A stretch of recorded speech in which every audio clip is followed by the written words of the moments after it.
I'm so grateful for the opportunity to be here with you guys and tell my story. Um, so, I want to tell you where I started from. So, I'll take you right to where I was born. This is me. It's amazing that only 21 years separate me from being this guy, this little baby, who was 2 months premature, had a rare intestinal disease that would have killed him if it hadn't been for an innovative surgery that had only been invented 10 years earlier. And given the way I presented, doctors did what doctors do best. They look at the symptoms, they look at the evidence that they have before them, and they make predictions. And my predictions were not very good. Doctors said that I would never walk, that I would never use my hands correctly, that I would never be able to reach a 5-foot height. One doctor even said my brain was dying, and I would have an overall poor quality of life. So, how did I get from there to where I am now? Thriving as a good student, going to be working in New York City this summer. I had a very long journey of overcoming obstacles, and I want to share with you a formula that I've used in my own life to achieve my goals. So, it's a 5-step process. So, the first step is set long-term goals that even you don't expect to achieve. The next is to make short-term plans that help you along the way. Okay. The third step is to trust other people who give you a chance and are willing to help you. The fourth step is you gotta own it. You gotta do the hard work. You have to want to do it. And the fifth step is probably the hardest and the most important. It's don't be afraid to fail. Because I've learned in my experience that fear of failure, ironically, is the primary cause of failure itself. Because when you fear, it's kind of a self-fulfilling prophecy. If you fear that you're going to fail, you tighten up and get nervous and you become worried. And that comes as a detriment to what you want to perform. So the first thing that I like to tell you guys about is swimming. Now, I don't know if any of you guys are swimmers, but it takes a lot of overall strength to be a swimmer. And from where I was, it did not at all seem remotely possible that I was going to be a swimmer. In fact, when my mom made me go to my first swimming lesson, even I didn't think I'd be able to swim. I was fighting her tooth and nail. But as you can see, the first picture is of me trying to wade around. And I got my vest on, my earplugs on, my equipment on. Heck, I could barely swim because of all the stuff I had on. I was like that little kid from a Whitman story. So, a few years later, I had just learned how to swim, like a week before. I finally got it. So, my grandmother owned a lake house. And on this lake, there's an island in the middle of it, about a quarter of a mile away from where she lives. And so, this was around the time when Game Boys were really popular. Remember those? They were everywhere. Well, they came out with this new thing called the Game Boy Advance. And right then and there, I wanted one. And that was my short-term goal. I was gonna get it. And my mom said, I told her, what would it take to give me a Game Boy Advance? She said, kind of dismissively, she said, oh, swim to Frog Island and back. Thinking that there's no way I could do it. So, I got it in my mind. I had my older sister was there with me in the rowboat, guiding me as I trudged along and showed me how. So we finally got there, and I was so exhausted that I had to spend an hour on the boat napping. So an hour goes by, and I get back in the water. At this point, there was nothing stopping me. I was getting the Game Boy. So I finally made it back to my grandma's house, to the tears of my mom and my grandma. And one of my uncles who was there said that I believe that we had just witnessed a miracle. And I went along in my swimming career to be able to teach other kids at a camp where I worked as a counselor. And they said that I was one of the best swimming teachers at the camp. Probably because I had worked so hard at it myself. So, about 5 or 6 years later, freshman year of college, I get done with that. So, I come back home, and there's this relay triathlon that they wanted us to do. So, I swam a mile for this Philadelphia triathlon. And when I crossed the finish line, it was just the same way as Frog Island. Nobody expected me to do it, but I did. In a similar vein, my mom also pushed me to go skiing. She wanted me to feel the wind in my face and the beauty of nature.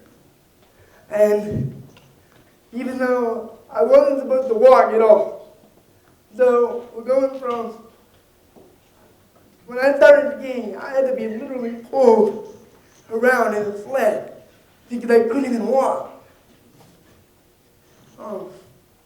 But with the help of an adaptive trainer named Will, we used innovative techniques to get me to learn how to ski, including using a pole that guided me through the trail, just as Will did. With that, I learned how to ski.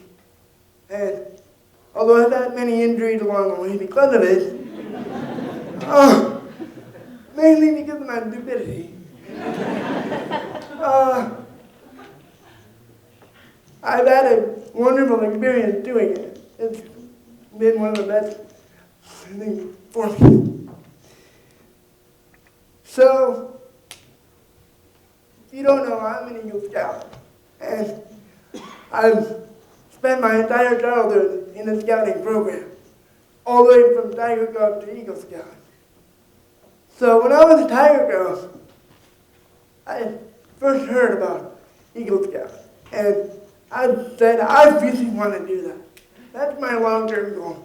Unfortunately, there were a lot of physical requirements that at the time didn't seem feasible at all, such as being able to swim or being able to hike 20 miles in one day. In 7th grade, I tackled that requirement, but when the time came, the leader said they were willing to waive the requirement because even they didn't think I could do it. But I said, I want to own this. If I get Eagle Scout, I want to know that I did it just like everybody else did. So I made a plan with my dad, and together we set out. 12 hours later, he came back triumphant. And this is one of the more wacky stories you'll use from Boy Scouts. For my aviation nerd dad,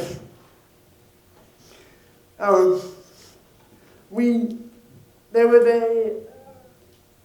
a good friend of ours who decided it'd be a good idea to take me on his own plane. So I'm on this plane learning all about what he was doing and how to fly a plane. Never once crossed my mind that I would be actually flying the plane. But lo and behold, and remind you, this was post 9/11, and I was flying over Manhattan. And he said, John, take the wheel. And I was quite baffled by this because I couldn't even manipulate coin in my hand. And yet he trusted me with his plane. It was crazy. But I flew around and nobody died. And it was all good.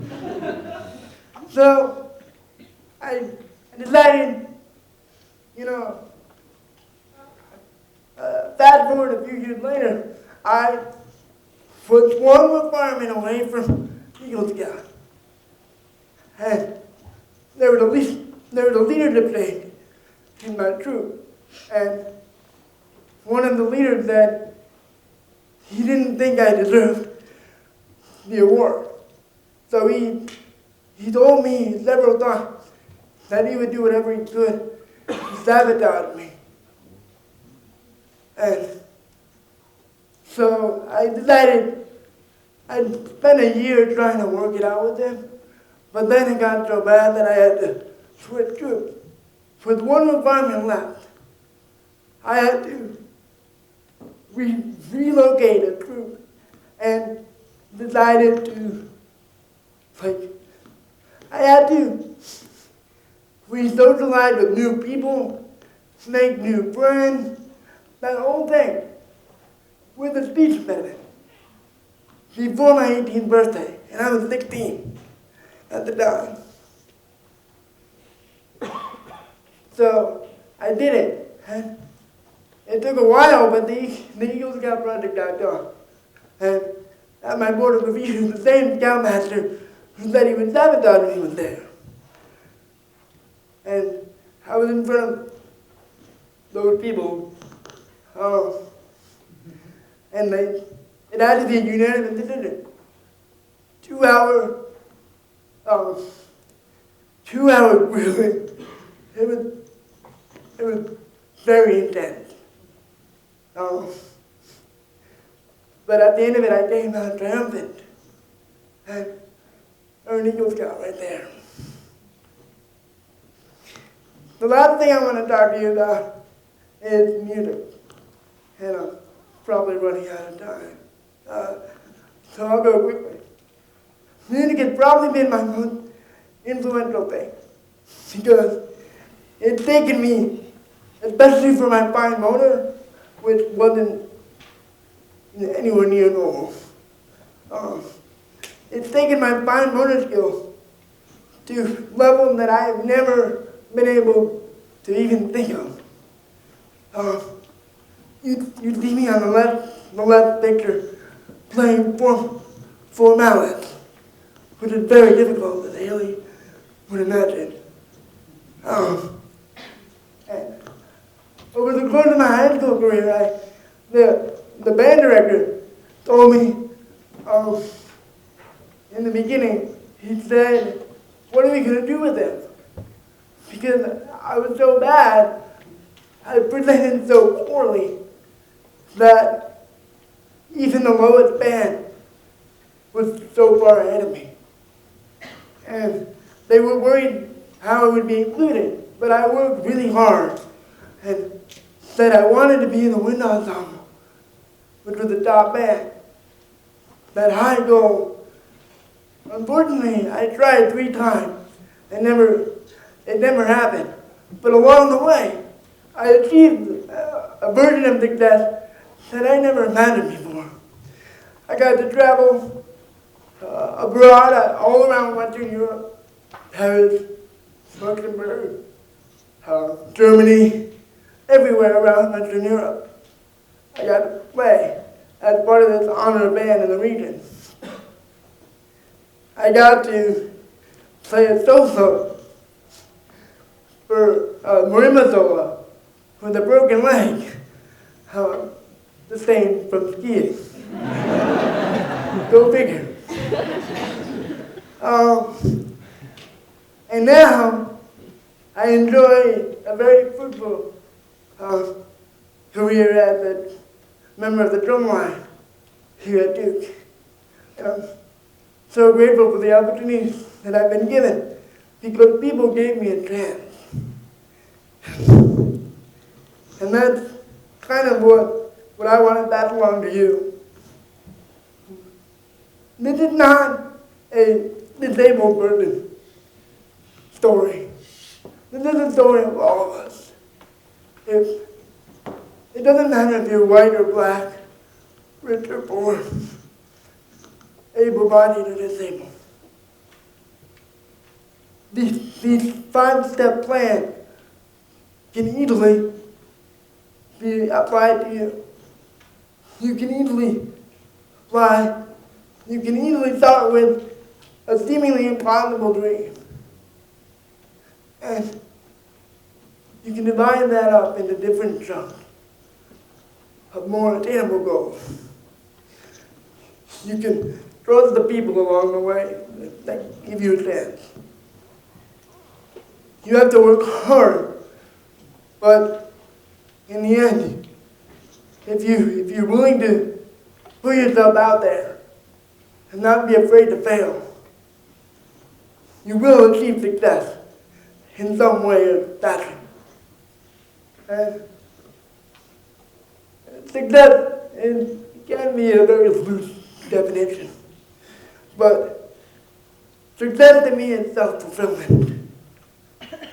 If you can maximize your potential, you're successful.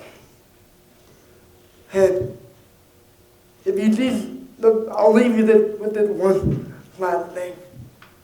If you're willing to, if you see someone out there who you prejudge is not worthy of being given a chance, don't let those prejudgments determine the way you interact with that person.